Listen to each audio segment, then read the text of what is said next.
Praise the Lord. കർത്താവിന്റെ അതിപരിശുദ്ധ നാമം വാഴ്ത്തപ്പെടുമാറാകട്ടെ. വീണ്ടും ഒരു പ്രാവശ്യം കൂടെ ACDSD ഗ്രൂപ്പിലൂടെ ഞങ്ങളുടെ കേൾവിക്കാരായിരിക്കുന്നവർക്ക് വേണ്ടി ദൈവവചന സന്ദേശം പറയുവാൻ കർത്താവ് കൃപ ചെയ്തതിനെ ഓർത്ത് ദൈവത്തെ സ്തുതിക്കുകയും കേൾവിക്കാരായിരിക്കുന്ന എല്ലാ മാന്യ സ്നേഹിതരെയും കർത്താവ് ധാരാളമായിട്ട് അനുഗ്രഹിക്കട്ടെ. ഇന്ന് സംസാരിക്കുവാൻ ആഗ്രഹിക്കുന്ന വിഷയം ദൈവത്തിന്റെ കോപത്തിൽ നിന്ന് ഒഴിഞ്ഞിരിക്കുക.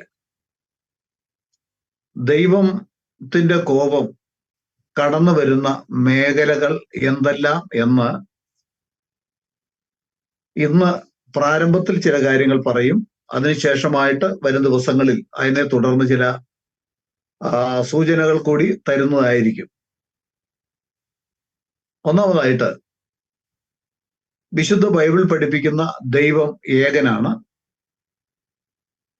ആ ഏകനായ ദൈവം പറഞ്ഞിരിക്കുന്ന കൽപ്പനകൾ അത് വളരെ ഗൗരവമുള്ളതാണ്. നമ്മുടെ ജീവനുമായിട്ട് അല്ലെങ്കിൽ നിത്യജീവനുമായി വളരെ ബന്ധപ്പെട്ട സംഗതിയാണ്. നമുക്കറിയാം, കർത്താവ് വെറുക്കുന്ന, കോപിക്കുന്ന ഏറ്റവും അതിപ്രധാനമായിട്ടുള്ള കൽപ്പന എന്ന് പറയുന്നത് ഞാനല്ലാതെ അന്യ ദൈവങ്ങൾ നിങ്ങൾക്കുണ്ടാകരുത് എന്നുള്ളതാണ്. യഥാർത്ഥത്തിൽ ആദ്യം ദൈവങ്ങൾ അല്ലെങ്കിൽ ബഹുദൈവങ്ങളുടെ ശബ്ദം മനുഷ്യരിലേക്ക് കടത്തിവിട്ടത് പിശാച. ഉൽപ്പത്തി പുസ്തകം നാം വായിക്കുമ്പോൾ ഇത് തിന്നും നാളിൽ മരിക്കും എന്നുള്ള ദൈവത്തിന്റെ കൽപ്പനയെ പാടെ നിഷേധിച്ചുകൊണ്ട് നിങ്ങൾ മരിക്കയില്ല നിശ്ചയം എന്ന് പറഞ്ഞുകൊണ്ട് മനുഷ്യനിലേക്ക് അവിശ്വാസം കടത്തിവിടുവാൻ സാത്താന് കഴിഞ്ഞു. ഇത് കഴിക്കുന്ന അവസരത്തിൽ നിങ്ങൾ ദൈവങ്ങളെ പോലെയാകുമെന്നാണ് സാത്താൻ പറഞ്ഞത്. അപ്പം ദൈവങ്ങൾ എന്നുള്ള പദം ആദ്യം ഉപയോഗിച്ചത് സാത്താൻ തന്നെയാണ്. ഏക ദൈവത്തിൽ നിന്ന് ദൈവത്തിലുള്ള വിശ്വാസത്തിലേക്ക് മനുഷ്യനെ വഴിതെറ്റിക്കുവാൻ സാത്താൻ വളരെ പരിശ്രമിച്ചതായിട്ട് നമുക്ക് കാണുവാൻ കഴിയും. വിശുദ്ധ ബൈബിൾ നാം പഠിക്കുമ്പോൾ അന്യ ദൈവങ്ങൾ നിനക്കുണ്ടാകരുത് കൽപ്പന കൊടുക്കുമ്പോൾ കർത്താവ് പറയുകയാണ്. പുറപ്പാട് പുസ്തകം 20:4 നമ്മൾ വായിക്കുമ്പോൾ ഒരു വിഗ്രഹവും ഉണ്ടാക്കരുത്. മീതെ സ്വർഗത്തിൽ എങ്കിലും താഴെ ഭൂമിയിൽ എങ്കിലും ഭൂമിക്ക് കീഴെ വെള്ളത്തിൽ എങ്കിലും ഉള്ള യാതൊന്നിന്റെയും പ്രതിമയും അരുത്. ദൈവം അരുത് എന്ന് കൽപ്പിച്ച ആ കൽപ്പനയെ പാടെ മാറ്റിക്കൊണ്ട് ഇന്ന് മനുഷ്യനെ സാത്താൻ പ്രേരിപ്പിച്ചുകൊണ്ടിരിക്കുകയാണ്. അപ്പോൾ ബൈബിൾ പഠിപ്പിക്കുന്നു, നിങ്ങൾ ആണിന്റെ എങ്കിലും പെണ്ണിന്റെ എങ്കിലും രുത് എന്നാണ്. അപ്പം ദൈവം വിലക്കിയ ഒന്നിനെ പിശാച് സ്ഥാപിച്ചിട്ട് അതിലൂടെ അത്ഭുതങ്ങൾ നടക്കുന്നു എന്ന് വ്യാജ പ്രചരണം നടത്തി. ഒരുപക്ഷെ ചില അത്ഭുതങ്ങൾ മനുഷ്യൻ കണ്ടു എന്ന് വന്നേക്കാം. ദൈവം വിലക്കിയ ഒന്നിലൂടെ ഒരിക്കലും ജീവനുള്ള ദൈവം, സർവശക്തനായ ദൈവം അതിലൂടെ അത്ഭുതങ്ങൾ നടത്തുകയില്ല. പിന്നെ ഈ വിഗ്രഹം ഉണ്ടാക്കി വെച്ചിട്ട് അത് മാതാവിൻ്റെതാകട്ടെ, ഔസേപ്പിതാവിൻ്റെ ആകട്ടെ, മറ്റു പുണ്യവാളന്മാരുടെ ആകട്ടെ, ആരുടെയെങ്കിലും വിഗ്രഹം ഉണ്ടാക്കി വെച്ചിട്ട് അതിനോട് പ്രാർത്ഥിച്ചിട്ട് അത്ഭുതം ഞങ്ങളുടെ ജീവിതത്തിൽ നടക്കുന്നു എന്ന് പറഞ്ഞാൽ ദൈവം അവസരവാദിയാക്കി തീർക്കുകയാണ്. ദൈവം ഒരിക്കലും താൻ വിലക്കിയ മാധ്യമത്തിലൂടെ മനുഷ്യന് അത്ഭുതം നടത്തി കൊടുക്കുന്ന ഒരവസരവാദിയായ ദൈവമല്ല ബൈബിൾ പഠിപ്പിക്കുന്ന ജീവനുള്ള ദൈവം എന്ന് നാം ഏവരും അറിയേണ്ടിയിരിക്കുന്നു. ഇന്ന് വിഗ്രഹങ്ങളിലൂടെ അതിൻ്റെ മുൻപിൽ തിരികൊളുത്തിയും അതിന് രൂപം ഉയർത്തിയും അതിനെ സ്ഥാപിച്ചും നടക്കുന്ന പലരിലും അത്ഭുതങ്ങൾ അവർ കാണുന്നു എന്ന് പറയുമ്പോൾ തികച്ചും ദൈവവചനത്തിന് ഘടകവിരുദ്ധമാണ് ഈ കാണിക്കുന്ന വിഗ്രഹാരാധന. നമുക്കറിയാം, ഇന്ന് മതങ്ങൾ വിഗ്രഹ ആരാധനയെ പ്രേരിപ്പിക്കുന്നു.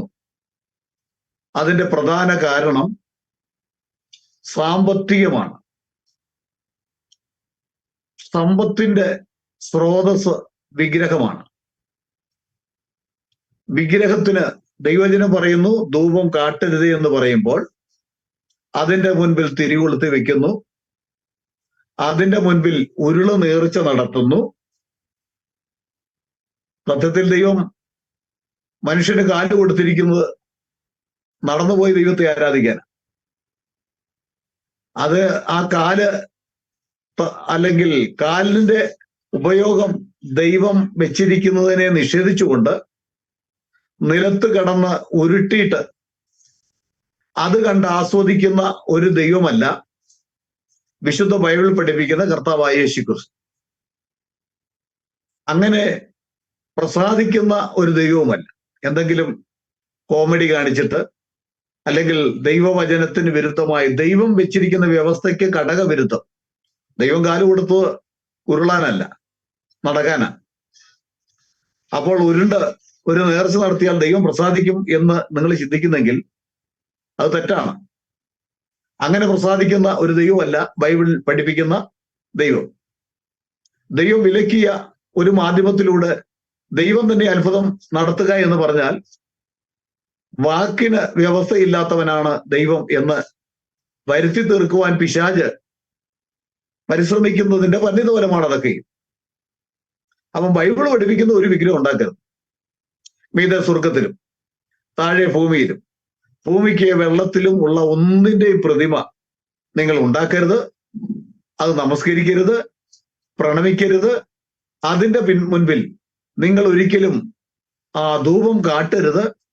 ഇതൊക്കെ പറയുമ്പോൾ അതിന് വിരുദ്ധമായിട്ട് ചെയ്യുക എന്ന് പറയുന്നത് പിശാച് ദൈവത്തോട് മത്സരിക്കുന്ന സാത്താന്റെ വെല്ലുവിളിയാണതല്ല.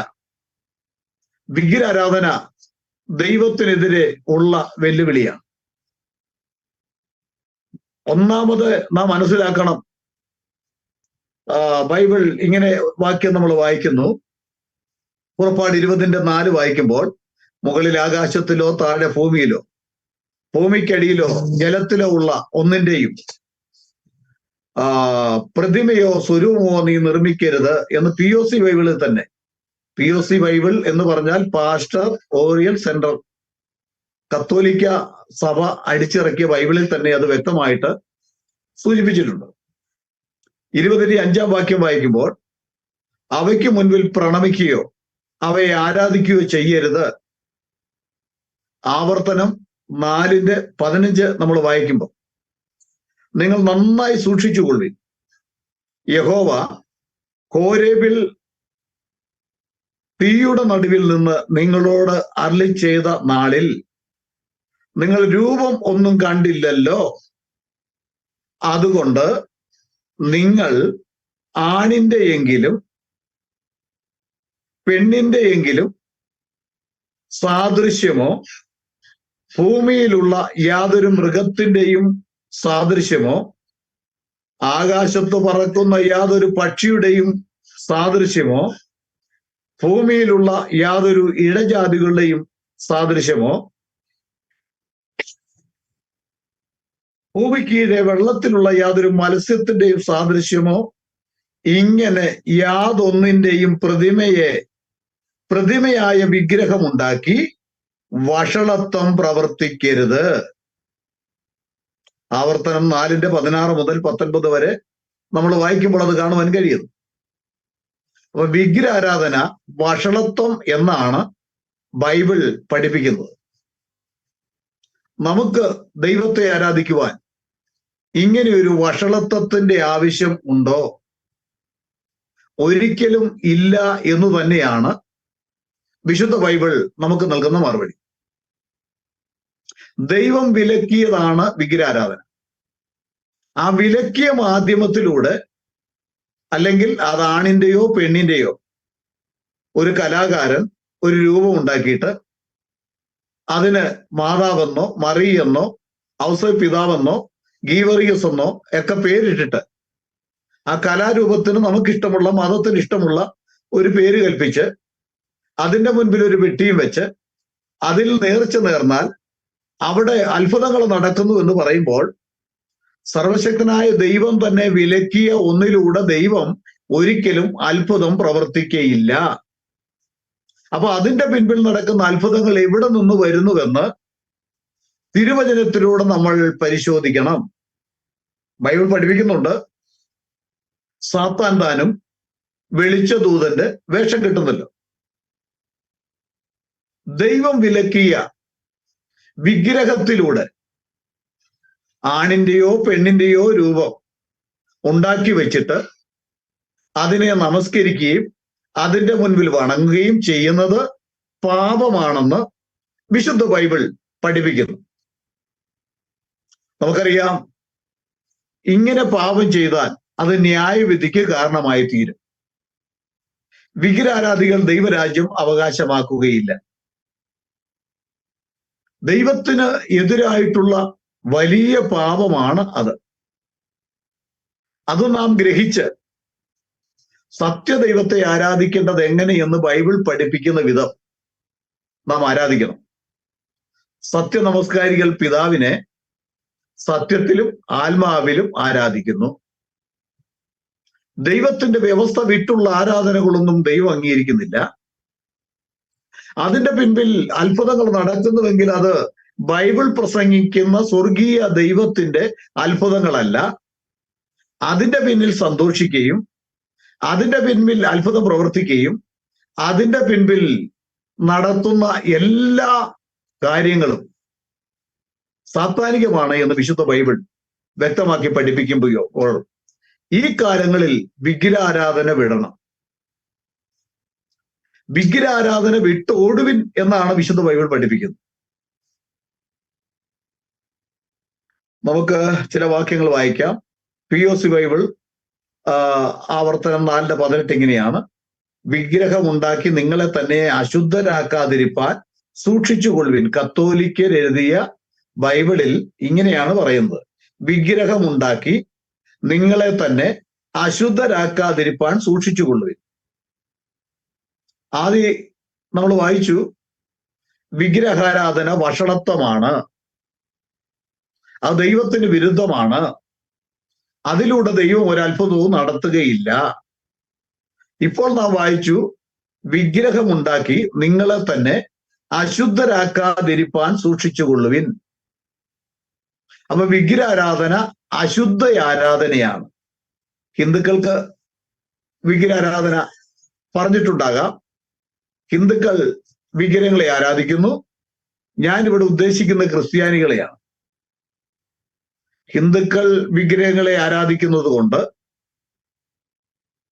അതുപോലെ ഇവിടുത്തെ ഇസ്ലാം ഏതെങ്കിലും വിഗ്രഹത്തെ എന്തെങ്കിലും ആക്കി പ്രതിഷ്ഠിക്കുന്നത് കൊണ്ട്, അതുകൊണ്ട് ക്രിസ്ത്യാനി അങ്ങനെ ചെയ്യണം എന്ന് ബൈബിൾ ഒരിക്കലും പഠിപ്പിക്കുന്നില്ല. ബൈബിൾ ഒരിക്കലും അത് പഠിപ്പിക്കുന്നില്ല. നമുക്കറിയാം, വിഗ്രഹമുണ്ടാക്കി നിങ്ങളെ തന്നെ അശുദ്ധരാക്കാതിരിപ്പാൻ സൂക്ഷിച്ചുകൊള്ളുവിൻ. ദൈവം വിശുദ്ധനാകയാൽ നിങ്ങളും വിശുദ്ധരായിരിപ്പിൻ. യിരെമ്യാവ് 10:2 വായിക്കുമ്പോൾ യഹോവ ഇപ്രകാരം അരുളി ചെയ്യുന്നു, ജാതികളുടെ വഴി പഠിക്കരുത്, ആകാശത്തിലെ ലക്ഷണങ്ങൾ കണ്ട് ഭ്രമിക്കരുത്. ജാതികളുടെ ചട്ടങ്ങൾ മിഥ്യാമൂർത്തികളെ സംബന്ധിച്ചാകുന്നു. യിരെമ്യാവ് 5:10 വായിക്കുമ്പോൾ, അവ വെള്ളരിത്തോട്ടത്തിലെ കോലങ്ങൾ പോലെയാകുന്നു, അവ സംസാരിക്കുന്നില്ല, നടപ്പാൻ വഹിയ, അവരുടെ വിഗ്രഹങ്ങൾ വെള്ളരിത്തോട്ടത്തിലെ കോലങ്ങൾ പോലെ. POC ബൈബിളാണ്. അവയെ ഭയപ്പെടരുത്, ഒരു ദോഷം ചെയ്യുവാൻ അവയ്ക്ക് കഴിയില്ല, ഗുണം ചെയ്യുവാനും അവയ്ക്ക് കഴിയില്ല. അവയ്ക്ക് തിന്മയോ നന്മയോ പ്രവർത്തിക്കാൻ ശക്തിയില്ലെന്ന് കത്തോലിക്ക ബൈബിൾ തന്നെ പഠിപ്പിക്കുന്നു. വിഗ്രഹത്തിന് വെള്ളരിത്തോട്ടത്തിലെ കോലങ്ങൾ പോലെയാണ് എന്ന് പറഞ്ഞാൽ, നമുക്കറിയാം പച്ചക്കറി തോട്ടം നമ്മൾ വളർത്തുമ്പോൾ അവിടെ ചില കോലങ്ങൾ ഉണ്ടാകും. മൺകലം കൊണ്ട് ഒരു തലയുണ്ടാക്കി, ഒരു കൊമ്പൻ മീശയൊക്കെ ഫിറ്റ് ചെയ്ത്, 2 കണ്ണൊക്കെ വരച്ച്, ഏതെങ്കിലും ഒരു പഴയ പാൻറ്റും ഷർട്ടുമൊക്കെ ഇടിയിച്ച് ഇങ്ങനെ ഒരു കോലം നിർത്തും. പലരും പറയുന്നു അത് കണ്ണ് കിട്ടാതിരിക്കാൻ വേണ്ടിയാണ്. കെട്ടിടങ്ങൾ വെക്കുമ്പോഴും അങ്ങനെയുണ്ട്. പച്ചക്കറി തോട്ടത്തിൽ ആരെങ്കിലും അത് പറിച്ചുകൊണ്ട് പോയാൽ ഈ കോലം ഒന്നും ചെയ്യില്ല, ആ ഒരേ നിപ്പാണ്. ബൈബിൾ പഠിപ്പിക്കുന്നു, നിങ്ങൾ യിരെമ്യാവ് 10-1 മുതൽ വായിക്കണം. ബൈബിൾ പഠിപ്പിക്കുന്നു അത് വെള്ളരിത്തോട്ടത്തിലെ കോലങ്ങൾ പോലെയാണ് വിഗ്രഹങ്ങളെന്ന്. പ്രത്യേകിച്ച് ക്രിസ്ത്യാനി എന്ന് പറയുന്ന ഒരു വ്യക്തിക്ക് വിഗ്രഹം പറഞ്ഞിട്ടില്ല. ക്രിസ്ത്യാനി വിഗ്രഹത്തെ ആരാധിക്കാൻ പാടില്ല, വിഗ്രഹം ഉണ്ടാക്കാൻ പാടില്ല. ദേവാലയത്തിന് വിഗ്രഹങ്ങളോട് എന്തൊരു യോഗ്യത എന്നാണ് നമുക്ക് ബൈബിൾ കാണുവാൻ കഴിയുന്നത്. ഇപ്പൊ ദൈവാലയത്തിന് അകത്തും പുറത്തും എല്ലാം വിഗ്രഹങ്ങളാണ്. വഴി നീളം വിഗ്രഹങ്ങൾ വെച്ചിരിക്കുക, അതിന്റെ മുൻപിൽ ഒരു പെട്ടി വെച്ചിട്ടുണ്ട്. ഇതെല്ലാം ദൈവം ഇഷ്ടപ്പെടുന്നു എന്നാണ് മനുഷ്യൻ തെറ്റിദ്ധരിക്കുന്നത്. ഇതൊക്കെ വലിയ പാപമാണെന്ന് വിശുദ്ധ ബൈബിൾ നമ്മെ പഠിപ്പിക്കുന്നുണ്ട്. ഈ പാപം ചെയ്ത് ജീവിക്കുവാനല്ല ദൈവം നമ്മളെ കുറിച്ച് ആഗ്രഹിക്കുന്നു. Praise the Lord.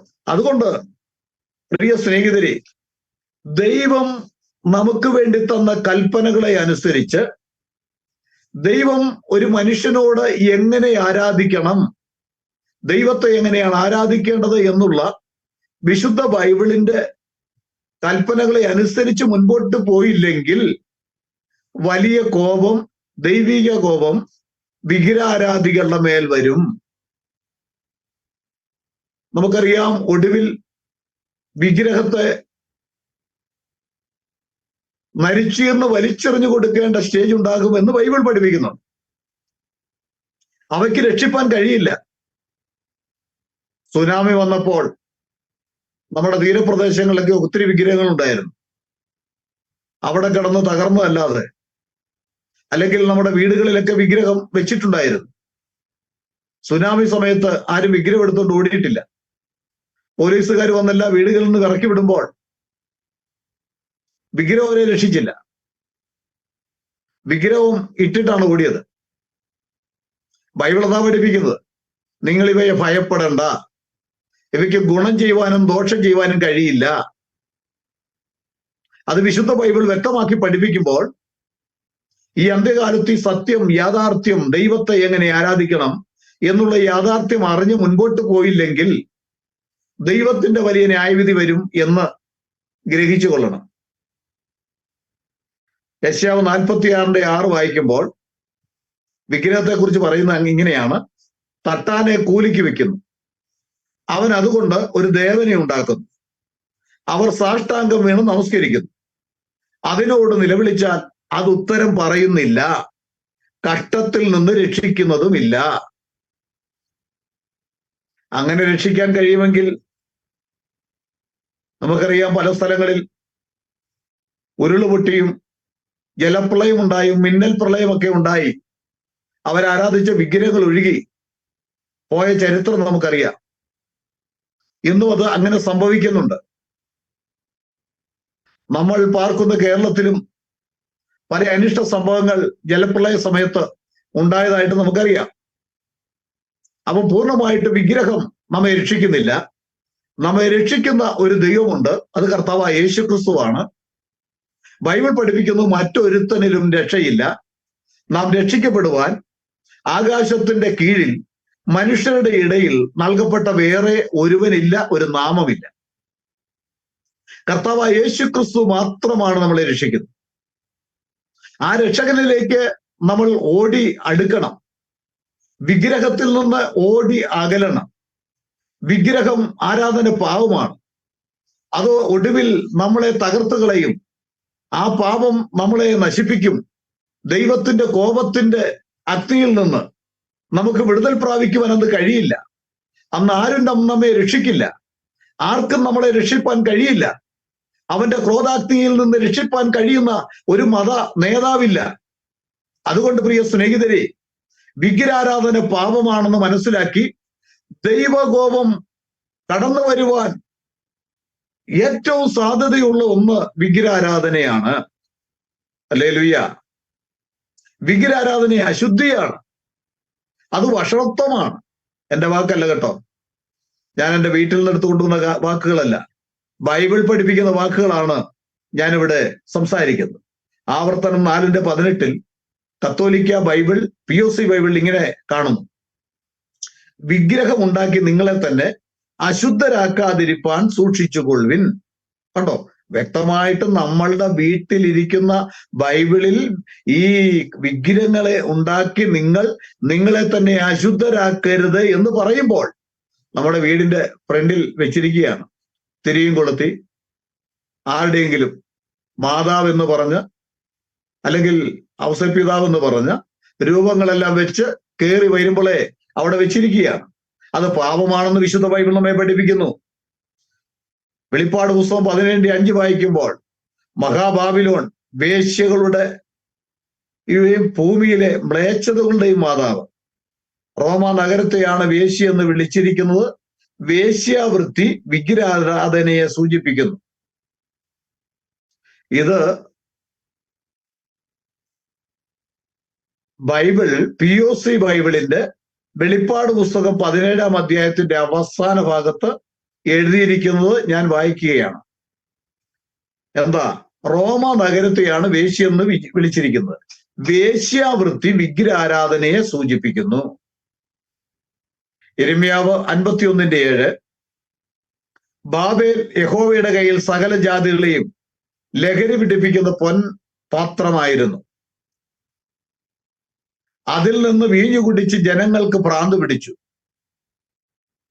POC Bible ഒന്നുകൂടെ പറയുന്നു, റോമ നഗരത്തിന്റെ പ്രതീകാത്മക നാമമാണ് ബാബിലോൺ എന്നത്.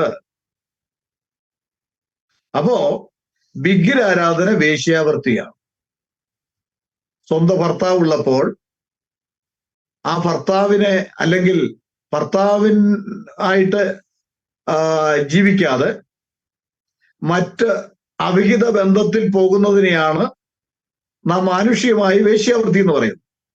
എന്നാൽ ബൈബിൾ പറയുന്ന വേശ്യാവൃത്തി, ജീവനുള്ള ഒരു ദൈവം സ്വർഗത്തിലിരിക്കെ ആ ദൈവത്തെ വിട്ടിട്ട് ആ ദൈവത്തിന്റെ പേര് പറഞ്ഞ പേരിൽ വിഗ്രഹത്തെ വാർത്തുണ്ടാക്കി, അത് ആണാകട്ടെ പെണ്ണാകട്ടെ പുണ്യവാളന്മാരുടെ പേരാകട്ടെ ആരുടെ പേരിട്ടും അതിനെ ആരാധിക്കുന്നത് വേശ്യാവൃത്തി എന്നാണ് ബൈബിൾ പഠിപ്പിക്കുന്നത്. അത് ദൈവകോപത്തിന് കാരണമായി തീരും എന്ന് വളരെ വളരെ സൂചനകൾ തിരുവചനത്തിലൂടെ നമുക്ക് നൽകുന്നുണ്ട്.